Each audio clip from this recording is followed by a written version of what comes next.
Hello friends, today we are going to learn how to create a portlet in Liferay 7. So we will go to our Liferay IDE, that is the Eclipse IDE.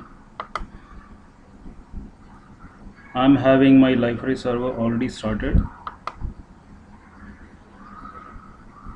Here I will choose my workspace from this Liferay plugins to Liferay workspace because it will give you more UI interface that is required for you in development. So here, after changing the workspace, we have seen that it is showing our Gradle tasks, which is blank, then Gradle executions.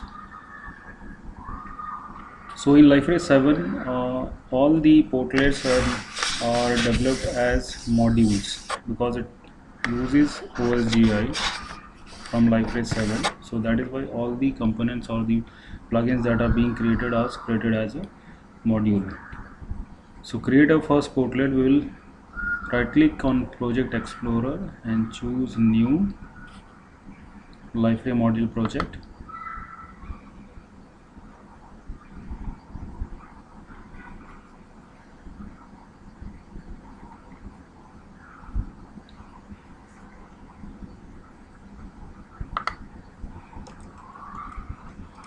Provide the name of your project.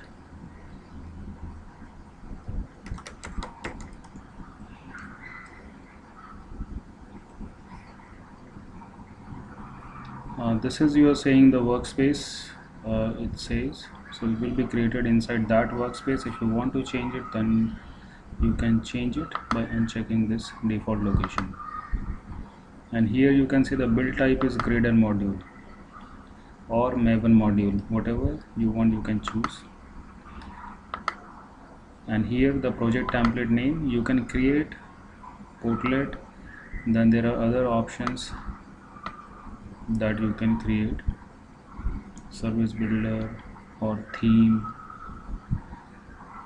but as we are going to create a portlet, and first portlet that we will create, that will be MVC portlet. So choose MVC portlet.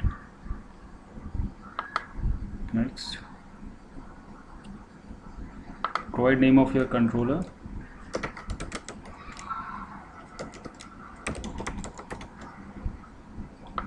The package name that you want.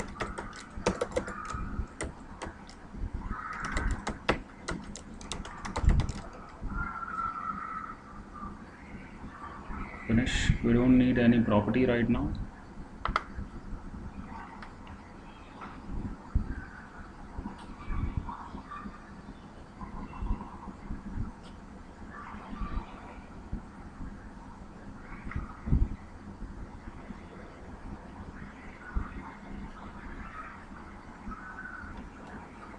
So here is our portlet created. Now let's see what's inside this portlet. Okay, so clicking on this project, it says this is the Java classes. This is a package that we have given. So you can see it is already adding the portlet. So my package name that I have given was com.sample.portlet, and it has appended .portlet again. And the controller name was sample controller, and it has appended this portlet.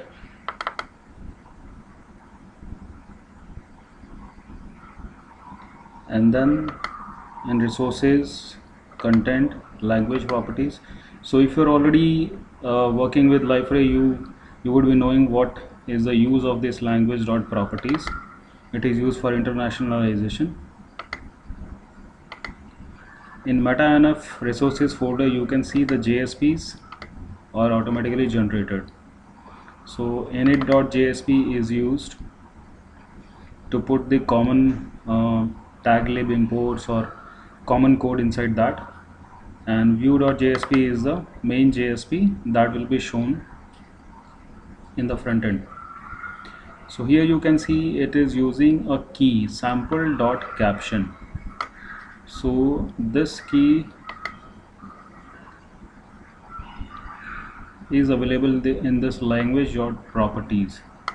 So when you will deploy this portlet, you will find that the message that will come in the front end, it will be hello from sample JSP.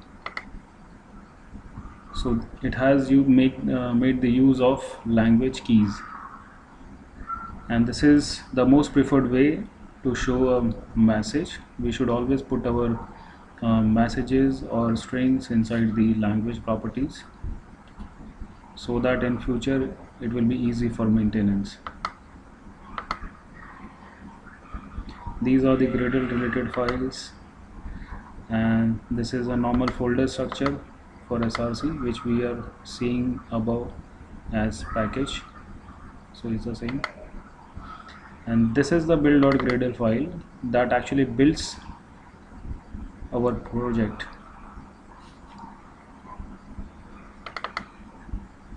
GradleW is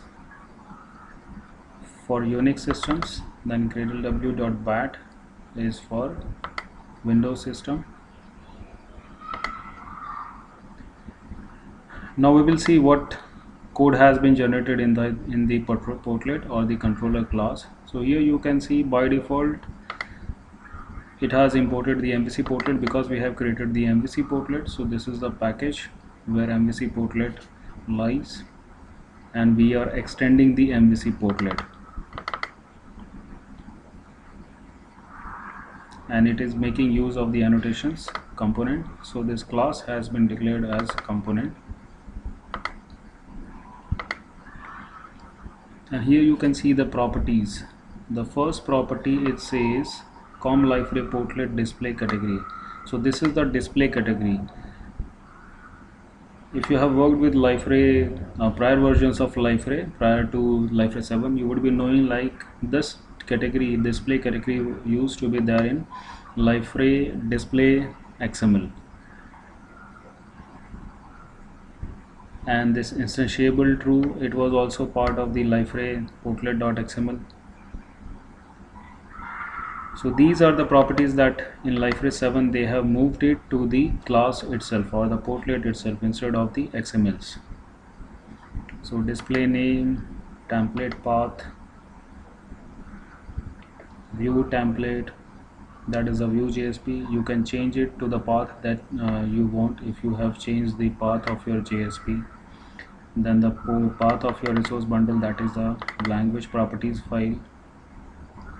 So this all were part of the XML files in 6.2 versions and prior versions, but from liferay 7 they have moved it to the controller itself.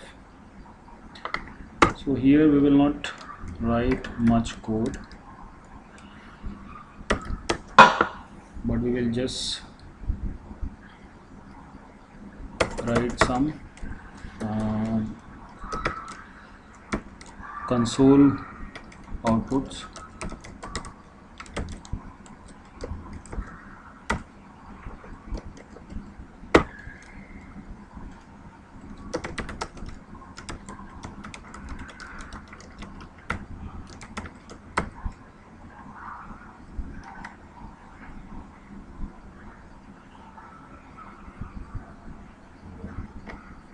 So this is the console output that I have written, but you cannot write it like this. First we will have to create doView method. So just write doView and click press Control space. It will show you the option. Click on this doView. Here you can see it has automatically added the doView method with render request, render response, throwing this exception, and calling the super.doView at the end. So we have to move our sys output above super.doView. So we have implemented this doView method, and in JSP if you want you can make any change, otherwise it's fine because we are just making a sample portlet too. Okay, now what we will do, we will run this. Clicking on sample and build, you will get several options. Okay, first let's see in the background what all has been created. So this is the workspace where I have created the sample portlet, and you can see these are the files that are being generated. This we have already seen from the front end. This is the source. Inside bin, the class files that are being generated will be stored, and in build, this is blank as of now. Okay, Gradle wrapper properties. Okay, so now what we will do, we will build our portlet. So double click on this deploy. So you can see in the logs, and here you can see in the Gradle executions window, configure settings, configure build, calculate task graph, run tasks. First it has executed compile Java, build CSS, all these things, and then it has created the jar and deployed.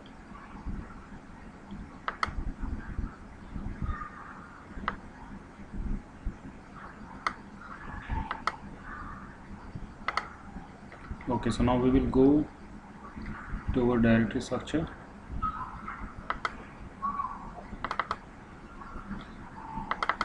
So inside lib you can see it has generated one jar file. So here it's like you can see it has not generated a war file but rather a jar file, because Liferay 7 works with OSGI. So in OSGI each portlet is created as an individual module, hence a jar file is created, and in jar file you can see this is the version 1.0.0.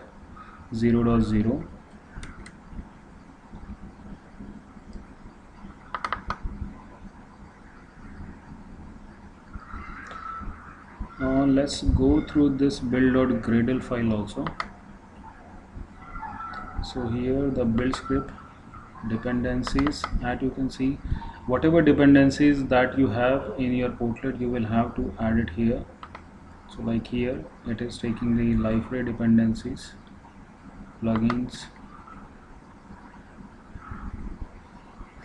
Apart from this, these are the other dependencies that is required for this portlet to function properly. The portlet kernel classes, then JavaX portlet, portlet APIs, JSTL, OSGI.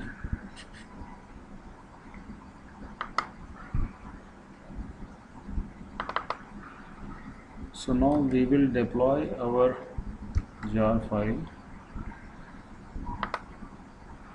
inside our portal deploy just by copying and paste it. So you can see it has deployed it, so the file has been removed from deploy folder. Now we will check the logs.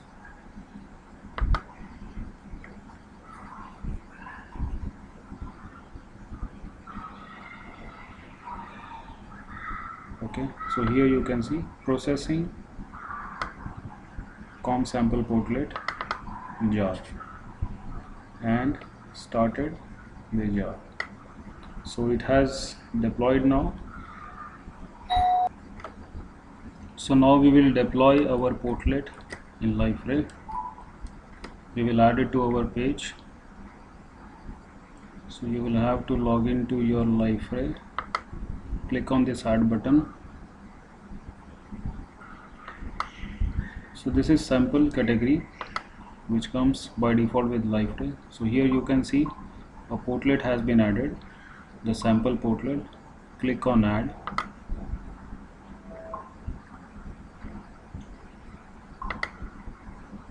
Close this one. So here you can see that our portlet has been added to the page. You can relocate this, like you can place it below this hello world or any other place. So this is the message that we have seen. It is configured in the language.properties. So that's it for this time. Thanks, have a good day, bye.